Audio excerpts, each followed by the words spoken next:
महाशिवरात्री निमित्ताने आज शंकराच्या आरतीचा भावार्थ पाहूयात। पुणे जिल्ह्यात जेजुरी गडाजवळ लवथळेश्वराचे मंदिर आहे। समर्थ जेव्हा लवथळेश्वराच्या दर्शनास आले तेव्हा त्यांना जी आरती सुचली तीच आपण रोज म्हणतो।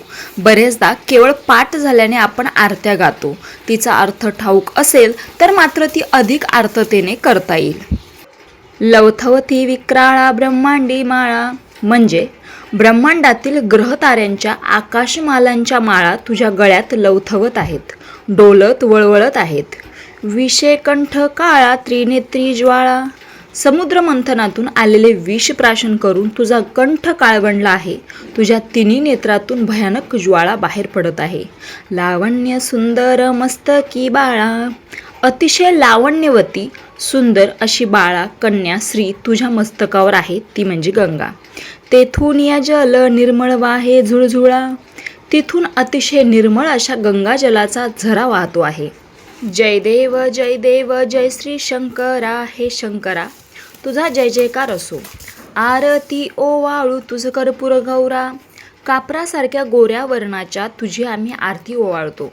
कर्पूर गौरा भोळा नयनी विशाळा, हे कर्पूर गौर शंकरा तू भोळा आहेस, विशाल नेत्र असलेला आहेस। अर्धांगी पार्वती सुमनांच्या माळा, तुझी अर्धांगिनी पार्वती शक्ती ही जणू तुझे म्हणजे शिवाचे अर्धे अंगच आहे।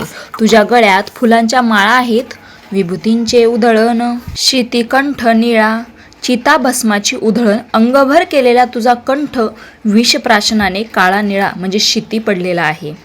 ऐसा शंकर शोभे उम्मा वेळाळा, असा तू उमेवर अत्यंत प्रेम करणारा शोभत आहेस।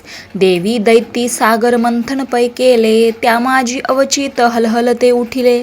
देव आणि दैत्य यांनी जेव्हा समुद्र मंथन केलं तेव्हा त्यातून अचानक हलाहल नामक विष बाहेर पडलं। तेत्वा असुरपणे प्राशन केले, निळकंठ नाम प्रसिद्ध झाले। ते तू आसुरी वृत्ती धारण करून प्राशन केल्यानेच तुला निळकंठ या नावाने प्रसिद्धी मिळाली। व्याघ्रांबर फणीवरधर सुंदर मदनारी, वाघाचे कातडे आलेल्या नागबंध धारण केलेल्या सुंदर रूप असलेल्या मदनाचा हा सहार केलेल्या। पंचानन मनमोहन मुनिजन सुखकारी, पाच मुखे असणाऱ्या मनमोहका मुनिजनांना आनंद देणाऱ्या।